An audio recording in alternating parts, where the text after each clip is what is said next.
आपको बच्चों screen share हो गई है और शुरू करते हैं। क्या था हमारा पहला क्वेश्चन? इवनिंग में सारे के सारे क्वेश्चन दिए थे। मैं आपको इवन लिंक प्रोवाइड कर दूंगा जिससे कि आप इसको दोबारा भी देख सकते हैं।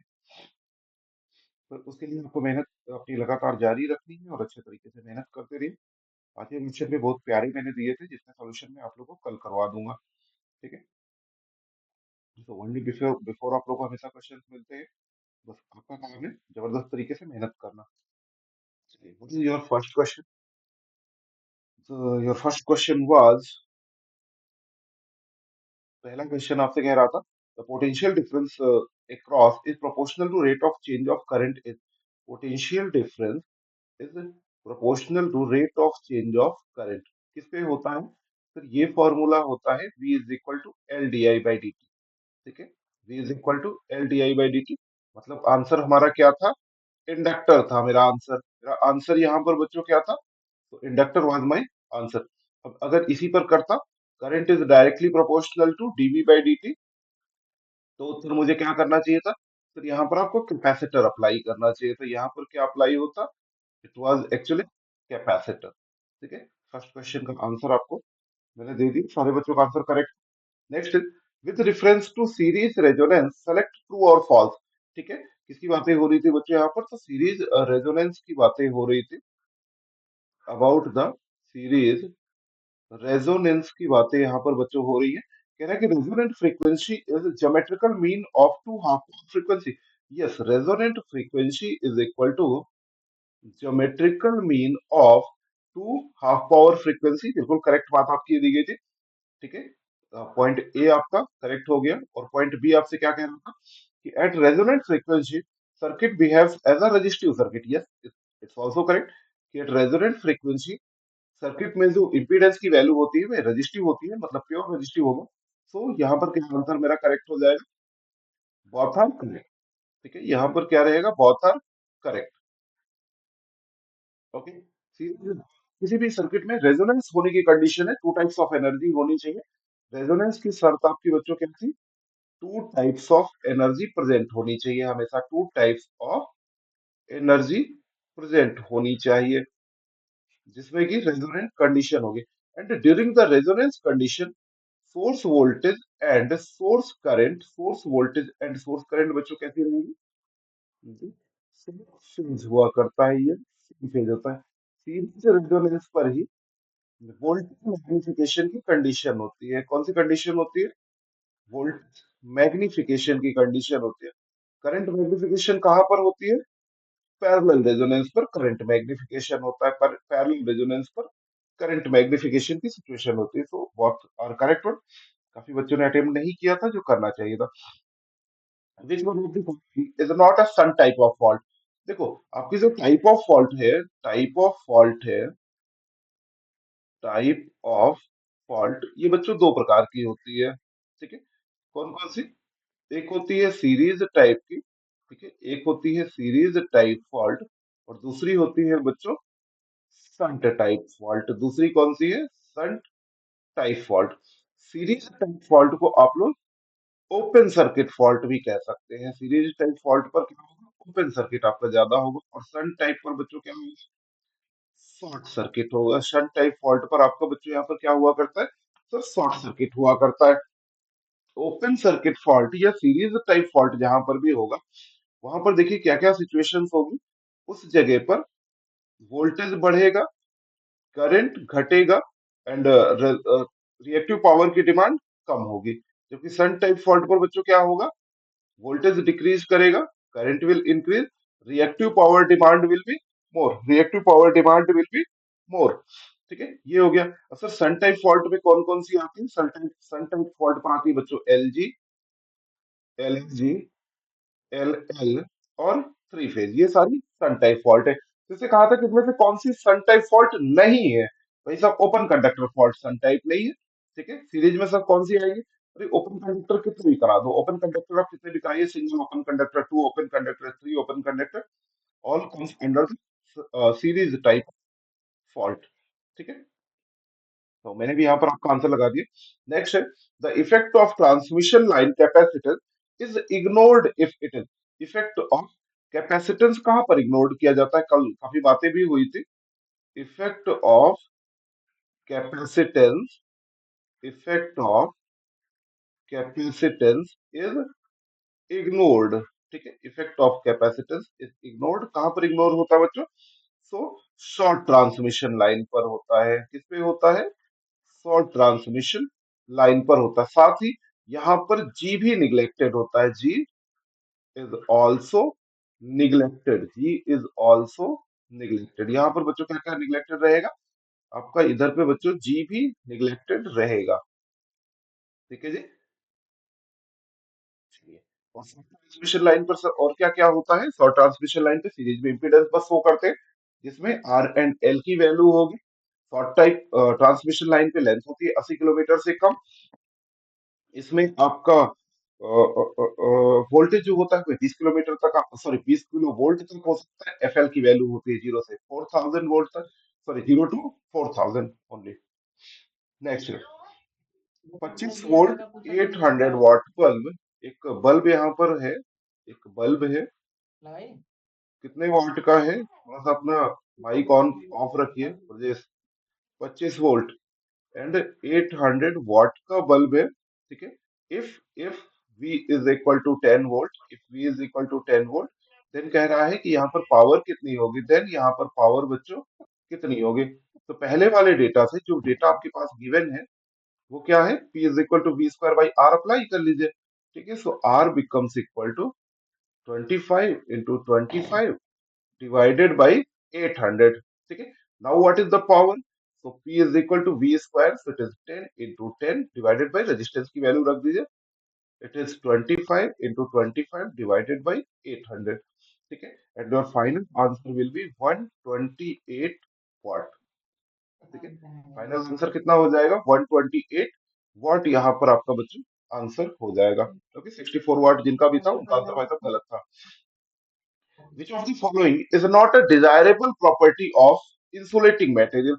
कह रहे कि जो इंसुलेटिंग मटेरियल होते हैं, जो इंसुलेटिंग मटेरियल होते हैं, इंसुलेटिंग मटेरियल जो होते हैं, which is used in the cable, which is used in the cable, जिसे आप केबल पे प्रयोग कर रहे हैं, कह रहे हैं कि इसमें से कौन सा गुण नहीं होना चाहिए? भाई साहब, नॉट डिजायरेबल पर अगर आप जा रहे हैं, नॉट डिजायरेबल पर अगर आप बच्चों जा रहे हैं, तो इसका मतलब है कि आपको ध्यान देना चाहिए, आपको ध्यान देना चाहिए कौन सी प्रॉपर्टी कि उसमें ऐसा नहीं कोई लक्षण होना जिसकी वजह से रेजिस्टेंस डाउन हो इसका। ठीक है, या इसमें डैमेज होने के चांसेस बने। सो हाइग्रोस्कोपिक नहीं होना चाहिए। ठीक है, हाइग्रोस्कोपिक नहीं होना चाहिए, should not be hygroscopic. Hygroscopic का क्या मतलब होता है? जो पानी को अब्जॉर्ब कर लेता है, जो बच्चे पानी को क्या करता है? अब्जॉर्ब कर लेता है, वह गुण नहीं होना चाहिए, वह गुण यहाँ पर नहीं होना चाहिए। तो ऑप्शन नंबर इस पे डी करेक्ट। काफी बच्चों का ये आंसर गलत था, लेकिन इसी मिस्टेक्स ट्राई करिए, सिली मिस्टेक्स ना होने पाए। सिली मिस्टेक्स को हमको धीरे धीरे करके कम सर करना है। एक बार डाइलेक्ट्रिक स्ट्रेंथ एक्सप्लेन कर दीजिए। इलेक्ट्रिक स्ट्रेंथ यहाँ पर तो होती है अच्छी खासी। हाई डाइलेक्ट्रिक स्ट्रेंथ होना चाहिए, इंसुलेशन रेजिस्टेंस होना चाहिए, नॉन इन्फ्लेमेबल होना चाहिए। What is the meaning of the dielectric material? What is the meaning of dielectric material? Can anybody tell?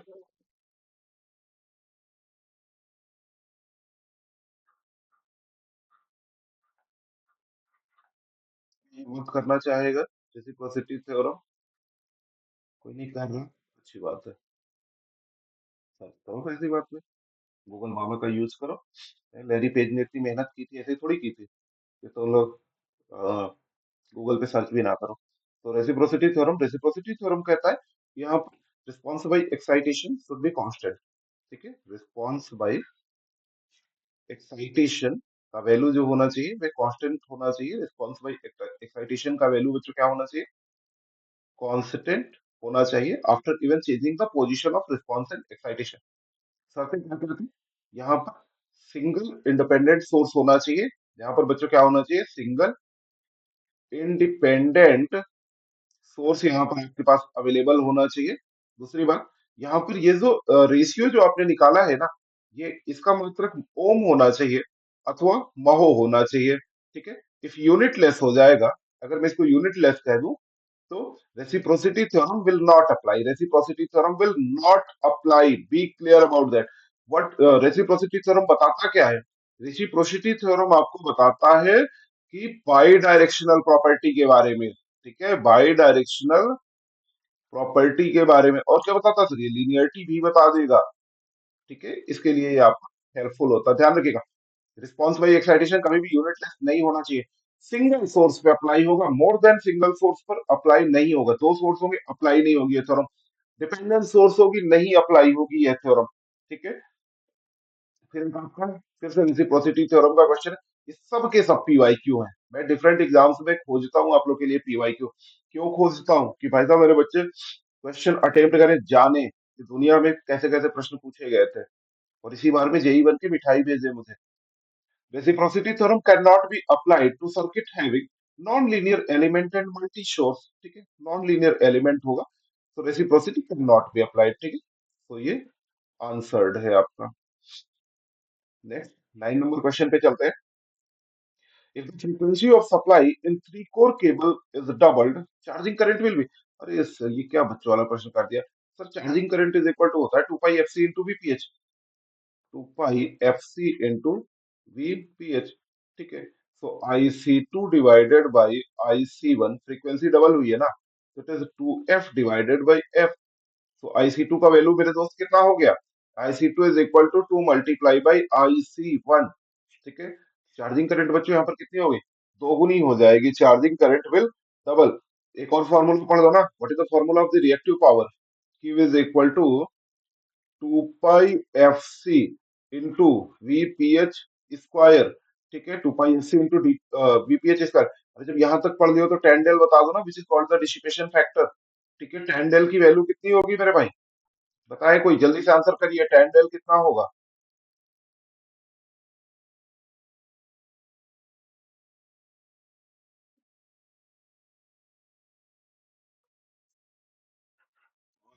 Omega C R. tan del is equal to 1/ओमेगा C are.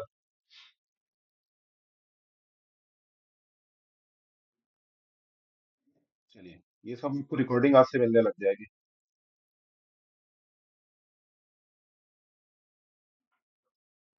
भी message डाले दे रहा है। A balanced star connected load of 4 plus J3 ohm per phase connected to a three phase 230 volt supply. What is the value of the active power? ठीक है, what is the value of the active power? Z का value मेरे भाई कितना है? Z का value है 4 plus J3। Z का वैल्यू है 4 plus J3 ओम, ठीक है। And what is the voltage? Voltage is equal to 230 volt. ऊपर से इसमें साफ लिखा है कि ये फेज वोल्टेज गिवन है, ठीक है। कौन सा वैल्यू दिया है? Phase voltage. कह रहे हैं कि भाई साहब एक्टिव पावर बताइए।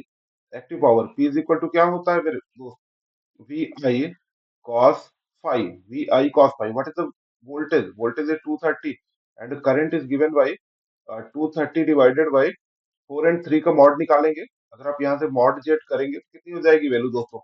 So it is equal to under root 4 square plus 3 square, it is 5 ohm, ठीक है। It becomes, it is 5 multiply by cos phi R by Z, तो 4 डिवाइडेड बाई 5, ठीक है। And answer should be equal to, answer should be equal to, तो मुझे calculator का प्रयोग कर लेने दिया करो, ठीक है। It is 230 into 230 into 4 divided by 25, 8464 आ रहा है यार। ये तो क्या आंसर मैच नहीं कर रहा क्या?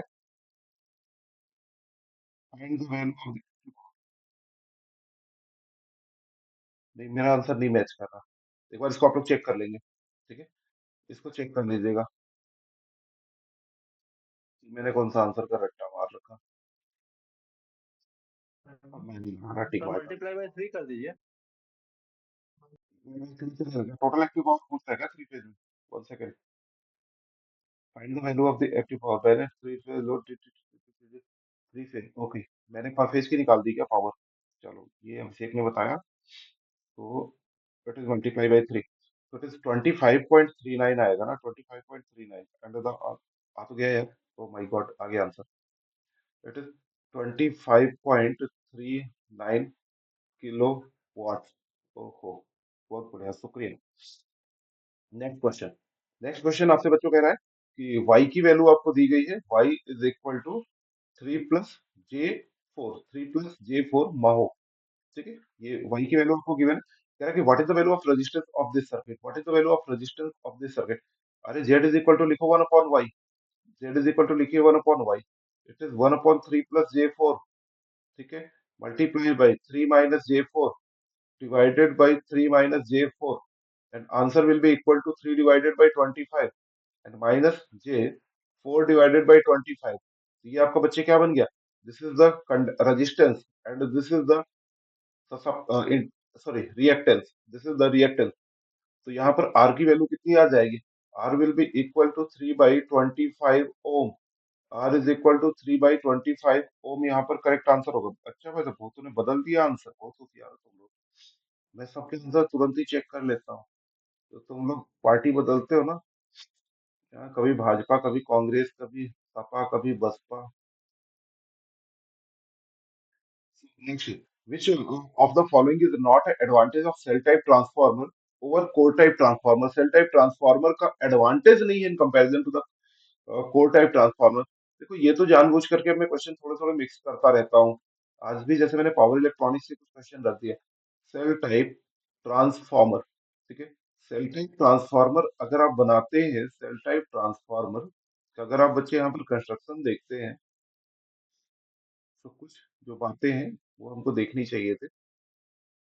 जैसे सेंटर लिम्ब, यहाँ पर तीन लिम्स आपकी होती हैं, ठीक है, यहाँ पर तीन लिम्ब होते हैं, यहाँ पर जो फ्लक्स होता है वह दो पाथ में आपका डिस्ट्रीब्यूट होता है, ठीक है, इस वजह से पैरेलल कनेक्शन बोल देते हैं, ठीक है, कि यहाँ पर जो फ्लक्स है वो पैरेलल पे आपका जा रहा है। यहाँ पर जो वाइंडिंग कनेक्ट होती है ना, यहाँ पर जो वाइंडिंग्स आपकी कनेक्ट की जाती है वो सेंटर लिम्ब पर कनेक्ट की जाती है, कहाँ पर बच्चों कनेक्ट की जाती है, सेंटर लिम्ब पर वाइंडिंग कनेक्ट की जाती है, या कहें कि कॉइल लपेटी जाती है सेंटर लिम्ब पर। तो फ्लक्स के पाथ यहाँ पर कितने हैं, फ्लक्स के पाथ हैं यहाँ पर दो, कहाँ पर वाइंडिंग कहाँ पर कनेक्टेड है, वाइंडिंग वाइंडिंग कनेक्टेड है सेंटर लिम्ब पे, वाइंडिंग कनेक्टेड है सेंटर लिम्ब पे। दूसरी बात, यहाँ पर होने वाला जो सॉरी, ये जो वाइंडिंग होती है इसको कौन सी वाइंडिंग बोलते हैं, सैंडविच्ड वाइंडिंग बोलते हैं। कौन सी वाइंडिंग बच्चों बोलते हैं, सैंडविच्ड वाइंडिंग आप लोग इसको बोला करते हैं। अच्छा जी, और क्या होता है सेल टाइप ट्रांसफार्मर में, इसमें जो लीकेज फ्लक्स होता है ना, लीकेज फ्लक्स इसका कम होता है, लीकेज फ्लक्स कम होता है, तो इसका जो वोल्टेज रेगुलेशन आपको प्राप्त होता है ना वो बेटर वोल्टेज रेगुलेशन प्राप्त होता है। बट इसके साथ में बुराई क्या है कि डिफिकल्ट मेंटेनेंस होता है, इसका मेंटेनेंस जो है ना वो डिफिकल्ट होता है, ठीक है, डिफिकल्ट मेंटेनेंस होता है, ठीक है। तो यहाँ पर ऑप्शन आपका इजी मेंटेनेंस लिखा था, कह रहा था कि इसमें से कौन सा गुण नहीं होता है, तो डिफिकल्ट मेंटेनेंस। हमारे इंडिया में हम लोग सबसे ज्यादा कोर टाइप ट्रांसफार्मर प्रयोग करते हैं क्योंकि उसका मेंटेनेंस आसान होता है। सेल टाइप ट्रांसफार्मर का प्रयोग आप लोग करते हैं low voltage and low power के लिए, ठीक है, किसके लिए यूज करते हैं बच्चों, लो वोल्टेज लो पावर के लिए सेल टाइप ट्रांसफार्मर का यूज करते हैं। और कोर टाइप ट्रांसफार्मर का यूज करते हैं high voltage and high power पे, high voltage and high power पे बच्चे हम लोग प्रयोग करते हैं कोर टाइप ट्रांसफार्मर का। चलो, और हाँ, यहाँ पर अगर आप बात देखो तो कॉपर मटेरियल की अगर आप बात करोगे तो कम कॉपर मटेरियल यहाँ पे लगता है, और जो कंडक्टर सॉरी जो आयरन लगेगा वो ज्यादा हो जाएगा। कोर टाइप इसके जस्ट अपोजिट हो जाएगा। देख लीजिएगा एक बार आप लोग, बाकी ट्रांसफार्मर जब आएगा तब आपसे बातें कर लूंगा। तो मैंने भी आंसर करेक्ट कर दिया है। Which of the following statement is accurate regarding the wire and cable, यानी कि वायर और केबल, अरे केबल जो होती है, cable is made of wire, cable is made of wire. कई सारी वायर मिला करके आप लोग केबल बना देते हो, ठीक है, cable are made by standing together by many wires, ठीक है, सिंपल आंसर था, too much simple answer. Question, if the power station supplies 1000 megawatt of electricity to its consumer for a period of 2 months, ठीक है, यहाँ पर ये जो बच्चों ये पावर सप्लाई कर रहा है, ये जो पावर सप्लाई कर रहा है वो कितनी सप्लाई कर रहा है, 1000 मेगा वाट आवर की आपको पावर सप्लाई कर रहा है, ठीक है, कितने टाइम के लिए कर रहा है, तो अगर आप इसके टाइम पीरियड की बात करें ना, तो 2 मंथ्स के लिए कब सप्लाई कर रहा है, कितने के लिए बच्चों सप्लाई कर रहा है, 2 मंथ, तो 2 मल्टीप्लाई बाई 30, 2 मल्टीप्लाई बाई 30 के लिए ये आपका पावर सप्लाई कर रहा है, ठीक है। अब 2 मल्टीप्लाई बाई 30, लेकिन ये तो सर डेज हुए, ये तो डेज हुए, ठीक है, इट इज डेज। तो अब इसमें मल्टीप्लाई किसका करा दूं, आवर का कराइए मल्टीप्लाई, मल्टीप्लाई बाई 24, तो अब ये टोटल आवर निकला है। नेक्स्ट आपसे क्या पूछ क्या रहा है, कह रहा है कि then the average demand during the period of time, what is the average demand, what is the average demand क्या रहेगी? So average demand over the time period, so it is 1000 divided by 1000 divided by 2 into 30 into 24, 2 into 30 into 24. This is 0.694, 0.694 megawatt hour. ठीक है, 0.694 megawatt our. तो option number A correct है। Option number किसी ने B भी लगाया था। बहुत अच्छे अच्छे लोग हैं भाई साहब यहाँ पर, बहुत बढ़िया बढ़िया लोग हैं। अगले प्रश्न पर आइए। आप देखते हो कि सॉल्यूशन बहुत फास्ट हो जाते हैं ना, होने भी चाहिए। देखिए, the material used is the liquid fuse. अरे फ्यूज हुआ क्या होता है, पहले तो यही बताइए। फ्यूज आपका प्रोटेक्टिंग डिवाइस है। फ्यूज क्या है? एक प्रोटेक्टिंग डिवाइस है। Fuse is a protecting device जो कि कनेक्ट कहाँ पर होता है? हमारे फेज वायर पर। फेज वायर पर कनेक्ट किया जाता है बच्चों। कहाँ पर कनेक्ट करते हैं? It is connected in the phase wire. ठीक है। दूसरी बात, फ्यूज वायर आपका क्या करता है? इसके रेजिस्टेंस की वैल्यू कैसी होती है? रेजिस्टेंस की वैल्यू लो होती है। और इसका जो मेल्टिंग टेम्परेचर होता है वो कैसा होना चाहिए? इसका आंसर करिए। मेल्टिंग टेम्परेचर बच्चों इसका कैसा होना चाहिए? 100 भी लेस। ठीक है, मेल्टिंग टेम्परेचर एंड रेजिस्टेंस की वैल्यू यहाँ पर होनी चाहिए कम। फिर आपसे कह रहा है ये क्या करेगा? जैसे ही आपका एक लिमिट से ज्यादा करंट फ्लो होने लगेगी, फ्यूज आपका गर्म होकर के मेल्ट हो जाएगा और प्रोटेक्ट कर देगा मेरे इक्विपमेंट्स को। इसका प्रयोग हम लोग कहाँ पर करते हैं? डोमेस्टिक पर्पज पे करते हैं। डोमेस्टिक पर्पज पे करते हैं, या फिर और कहाँ पर कर सकते हैं? इंडस्ट्रियल पर्पज पे? नहीं, आंसर गलत है। ठीक है, कॉमर्शियल पे कर सकते हैं। डोमेस्टिक या कॉमर्शियल एप्लीकेशंस पर आप लोग फ्यूज का यूज कर सकते हैं। यहाँ पर प्रश्न था कि liquid fuse, the material used in liquid fuse is. कौन सा मटेरियल लिक्विड फ्यूज में आप यूज करोगे? Carbon tetrachloride. ठीक है, लिक्विड फ्यूज में, लिक्विड फ्यूज में कौन सा मटेरियल हम यूज करेंगे? तो इट इज कार्बन टेट्राक्लोराइड। ठीक है, काफी प्रकार के होते हैं आपका। जो नॉर्मल फ्यूज आपके घरों पर लगा होता है जिसमें प्रोटेक्शन वगैरह नहीं होता है। ठीक है, this is called the KitKat fuse. और एक फिर और होता है HRC fuse. HRC fuse, high resisting capacity fuse. इसको इसको किसी ये कहाँ पर प्रयोग करते हैं? इन्वर्टर में प्रयोग होता है एचआरसी फ्यूज। ठीक है, नेक्स्ट कह रहा है कि what is the impedance relay. Impedance relay का कह रहा है, जरा नाम बताइए। Impedance relay, impedance relay. The torque equation of impedance relay is K1 I square minus K2 V square। तो इसका नाम क्या हो गया?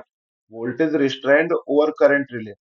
Voltage restrained, voltage restrained over current relay. Voltage restrained over current relay भाई साहब का नाम हो जाएगा। ठीक है, इम्पीडेंस रिले का तो ऑप्शन नंबर पहले टिक टिक कर लेते हैं। Option number A voltage restraint और करंट रिले। दूसरी बात यहाँ पर इम्पीडेंस रिले, इम्पीडेंस रिले भैया जो होती है ना, वो कहाँ पर प्रयोग करते हैं? मीडियम ट्रांसमिशन लाइन पे प्रयोग करते हैं। कहाँ पर यूज करेंगे? मीडियम ट्रांसमिशन लाइन पर इम्पीडेंस रिले का यूज करते हैं।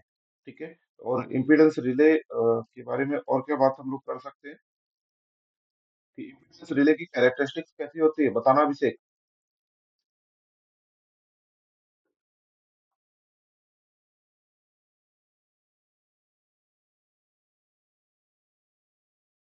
स्टैटिस्टिक्स कैसी होती है भाई इम्पीडेंस रिले की? कौन बताएगा? इन सर्कल होती है क्या सर? नहीं, कंफ्यूजन है थोड़ा। इट इज अ सर्कल, बिल्कुल सही है। इट इज अ सर्कल जिसका सेंटर पॉइंट आपका ओरिजिन पे रहेगा। ठीक है, it is a circle. Impedance seen by the relay is less than the actual value. ये रिले आपका तब ऑपरेट करेगा कि जब impedance seen by the relay एक प्री डिफाइंड वैल्यू से कम होगा।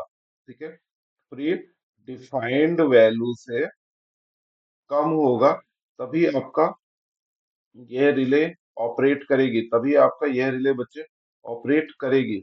This is the impedance relay. ठीक है सर, यूनिवर्सल टॉर्क इक्वेशन भी बता दीजिए। चलो यूनिवर्सल टॉर्क इक्वेशन भी देख लेते हैं। यूनिवर्सल टॉर्क इक्वेशन, ठीक है, it is K1 I square plus K2 V square plus K3 V I cos theta minus tau plus K4। K4 term किसकी वजह से होता है? स्प्रिंग की वजह से होता है। ये क्योंकि यहाँ पर कॉस वाला टर्म आया हुआ है ना, तो this is the term related to the direction. ठीक है, ये बच्चे किससे रिलेटेड हो जाएगा, ये आपका डायरेक्शनल प्रॉपर्टी को बताता है, किसकी बताएगा, डायरेक्शनल प्रॉपर्टी। बाकी यहाँ पर जो प्लस साइन जहां पर यूज होगा, ठीक है, उसके द्वारा ये ऑपरेटेड होगी। ठीक है, प्लस साइन ऑपरेटेड को शो करता है। और जहां पर निगेटिव साइन, जैसे यहाँ पर केवल आई स्क्वायर माइनस के टू बी स्क्वायर लेगा ना, माइनस, तो ये रिस्ट्रैंड प्रॉपर्टी को बतलाता है, मतलब जो अपोज करेगा। ठीक है, रिस्ट्रैंड प्रॉपर्टी। रिले की बात आपने की है, रिले के बस इतना करके नेक्स्ट क्वेश्चन पे चलता हूँ। Relay is a sensing device. Relay कैसी डिवाइस होती है मेरे भाई, सेंसिंग डिवाइस हुआ करती है relay. Relay is not a protective device. Relay कैसी होती है, sensing device. Relay sensing device होती है। इनिशियली इसके जो कॉन्टेक्ट्स होते हैं, इनिशियल जो इसके कॉन्टेक्ट्स होते हैं वह ओपन होते हैं। ठीक है, एंड आफ्टर फॉल्ट कॉन्टेक्ट्स क्या हो जाएंगे बच्चों, क्लोज हो जाएंगे। आफ्टर फॉल्ट कॉन्टेक्ट्स इसके बच्चों कैसे हो जाएंगे, क्लोज हो जाया करते हैं। चलिए अब अगले प्रश्न पे चलते हैं, काफी बातें हो गई यहाँ पर आपसे हमारी। Overhead ground wire is used to protect the transmission line against. देखो, अगर आप हाई वोल्टेज या ईएचवी वगैरह पर चलते हो, ठीक है, तो वहां पर ऐसे होता है, जैसे ये आर हो गया, वाई हो गया, बी हो गया, and this is your support. ठीक है, ये आपकी लाइन ऐसे चल रही होगी, इसके ऊपर एक ग्राउंड वायर ये रहेगी, this is called the ground wire. ठीक है, ये किस पर है मेरे भाई, ये बात आपकी जो कर रहा है, ये बात आपसे कर रहा है ट्रांसमिशन पे। ठीक है, it is discussing in the transmission. ठीक है, सो ये जो आपका नेचुरल लाइटनिंग है ना, ये जो नेचुरल लाइटनिंग है उससे प्रोटेक्शन देगा। ठीक है, नेचुरल लाइटनिंग से प्रोटेक्ट करने वाला है, जिसको आपने यहाँ पर लिखा भी है कि voltage surge due to the direct lightning stroke, voltage surge due to the direct lightning stroke. लेकिन अब यहीं पर आपका दूसरा हमने देखा कि this is R Y B, this is also three phase, और यहाँ पर आपका ग्राउंड वायर रहेगा। ठीक है, ग्राउंड वायर, और ये कैसा है, this is the distribution, this is the distribution. तो इसका इसका क्यों आप यूज करते हो, टू यहाँ पर protection of human being, protection of human being. ठीक है, कि अगर कोई फॉल्ट हो जाती है, बाय द वे आपकी वायर यहाँ पर टूट के गिर जाती है, तब आपको प्रोटेक्शन प्रोवाइड कराया जा सके, डिस्ट्रीब्यूशन पे इसका ये रोल रहेगा। ये भी आंसर आप लोगों ने बिल्कुल उम्दा तरीके से करेक्ट किया है। लेकिन अच्छा, शुरू वाले क्वेश्चन ज्यादा बच्चे टिक करते हैं ना, और जैसे जैसे नंबर ऑफ क्वेश्चन इंक्रीज करने लगते हैं, बोलते हैं, छोड़ो यार, क्या करना है, आज नहीं कल यही बन ही जाएंगे। अच्छी बात है। एचवीडीसी ट्रांसमिशन पे DC output voltage can be controlled to get inverter operation when firing angle is. ठीक है, व्हेन फायरिंग एंगल इज, देखो यहाँ पर ऐसा सिस्टम हुआ करता है, लाइक दिस वन, एक डब्बा ये बना लीजिए, एक डब्बा ये बना देते हैं। ठीक है, ये लीजिए, दिस वन, ये जो है ना, ये है आपका डीसी लिंक। ठीक है, ये है आपका डीसी लिंक, और ये है इस, और यहाँ पर जो है बच्चों आपके एसी लिंक होते हैं, ये एसी सप्लाई हो गई। ठीक है, ये दोनों के दोनों होते हैं कन्वर्टर। ठीक है, दोनों के दोनों होते हैं कन्वर्टर, और यहाँ पर एज्यूम करो कि जो पावर फ्लो कर रही है ना, वो ऐसे फ्लो कर रही है। ठीक है, the direction of power is this one, this is converter two, converter two, ये आपका कन्वर्टर वन है, दिस इज कन्वर्टर टू। तो कन्वर्टर वन आपका कैसे काम करता है, it works like a rectifier. ठीक है, रेक्टिफायर, फायरिंग एंगल का सारा खेल। और ये क्या है, कैसे वर्क करता है, it works like an inverter. और यहाँ पर कौन सा एलिमेंट आप लोग यूज करते हो, तो L A S C R use किया करते हैं हम लोग बच्चों। क्या यूज करते हैं, तो एनसीआर यूज करते हैं, या आप कह सकते थे कि एससीआर यूज करते हैं, मतलब थायस्टर से मेड। तो चूंकि अगर एनसीआर यूज किया हुआ है, तो इसका मीनिंग ये हो गया कि यहाँ पर जो फायरिंग एंगल अप्लाई हो जाएगा, यस, फायरिंग एंगल यहाँ 0 से 90 डिग्री के बीच में होता है। अगर आपको रेक्टिफायर ऑपरेशन चाहिए तो 0 से 90 डिग्री ले लीजिए, और अगर आपको इन्वर्टर का ऑपरेशन चाहिए तो, सॉरी, 90 to 180 डिग्री। तो यहाँ पर कितना हो जाएगा angle, 90 to 180 degree. 0 to 90 degree वाले सबके सब गलत है, जरा नाम पढ़ लो 0 से 90 वालों का। जय भवानी, वाह, दीपक सिंह, मोहम्मद आल, सर तुम लोगों का भला हो जाए, भगवान भला करे सबका। गलत आंसर लगा के बैठे हो, हैं? ओहो, ये तो डिस्कशन का टॉपिक है, मैं क्यों ही बताऊंगा। मॉडरेटर मटेरियल, मॉडरेटर मटेरियल का प्रयोग क्यों करते हैं बताओ।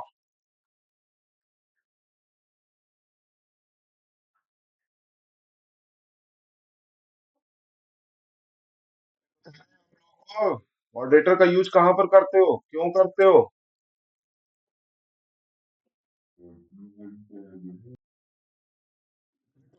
कि एटॉमिक मास कम होना चाहिए। हाँ भाई, बोलो बोलो बोलो। मुझे क्यों नहीं आवाज आ रही? स्लो करने के लिए सर, न्यूट्रॉन का स्पीड स्लो करने के लिए। उनकी स्पीड स्लो करने के लिए मॉडरेटर का यूज करते हैं, बिल्कुल सही आंसर है। एक्चुअली क्या होता है, न्यूट्रॉन्स की बॉम्बिंग की जाती है न्यूक्लियर पावर प्लांट में। न्यूट्रॉन्स की बॉम्बिंग की जाती है, कहाँ पर बॉम्बिंग आप लोग करते हैं? आप बॉम्बिंग करते हो अपने ये जो आपका मटेरियल रहेगा, जैसे यूरेनियम पर। ठीक है, अगर स्पीड ऑफ न्यूट्रॉन बहुत ज्यादा होगी, if speed of neutron is very much, then ये एब्जॉर्ब कर लेगा। ठीक है, ठीक है। अगर मैं बोलूँ कि ये आपका न्यूक्लियर मटेरियल है, यहाँ पर आपने क्या किया हुआ है, न्यूट्रॉन्स की बॉम्बिंग की है। ठीक है, न्यूट्रॉन्स की बॉम्बिंग आप लोग कर रहे हो, बमबारी कर रहे हो यहाँ पर। अगर स्पीड बहुत हाई होगी ना, स्पीड अगर ज्यादा होगी, तो मटेरियल क्या करेगा, इसको एब्जॉर्ब कर लेगा। Then your chain reaction start ही नहीं होगा कभी भी। ठीक है, यहाँ पर तो आप लोग इसकी स्पीड जो कि भैया जाकर के भिड़ो और चेन रिएक्शन शुरू कराओ। ठीक है, दूसरी बात, अगर अब यहाँ पर एक चीज हो जाए, यहाँ पर जो चेन रिएक्शन होता है ना, वो बच्चों कैसा चेन रिएक्शन होता है? It's a controlled chain reaction. It's a controlled chain reaction. अगर ये अनकंट्रोल्ड चेन रिएक्शन हो जाता, if it is an uncontrolled chain reaction, तब यहाँ पर भाई साहब बिजली की जगह कुछ और उत्पन्न हो जाता। बाकी आप लोग समझदार हो।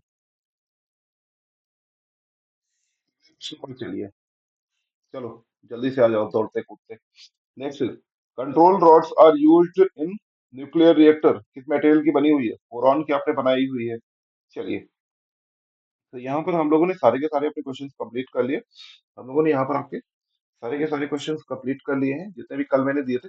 आज के लिए आपका बच्चा नोटिस था, जो मैं आपको नोटिस दे रहा था वो मैं आपसे बतला रहा था कि आपको सारे के सारे जो भी ग्रुप में क्वेश्चंस मिल चुके हैं, वो आप आज में कर लेंगे, कल में कर लेंगे। कल में क्वेश्चंस नहीं दूंगा, मैं एडवांस में पहले ही बता रहा हूँ। क्यों नहीं दे रहा हूँ, कारण बता रहा हूँ, जिससे कि आप पुराने जितने भी आपको क्वेश्चंस मिले, आप एक बार उन सबको रिवाइज कर लीजिएगा। ठीक है, टाइम पास मत करने लग जाना कि नहीं नहीं सबने तो दिया नहीं, हमको क्या करना है, हमें तो मजे मारने हैं। ठीक है, तो इसलिए आपको वो क्वेश्चन अटेम्प्ट करने हैं, सबके सब क्वेश्चन बैठ करके एक बार रिवाइज कर लीजिएगा। और फिर मैं क्वेश्चन आपको कब प्रोवाइड करूंगा? ऑब्वियसली कल नाइट में प्रोवाइड कर दूंगा। आज वाले क्वेश्चन दे चुका हूँ, या हो सकता है आपको थोड़ा सा समय भी दे दूंगा। ठीक है, सभी की क्लास आपकी यहीं तक। नेक्स्ट मुलाकात करते हैं बच्चों हम लोग पावर सिस्टम की क्लास पे।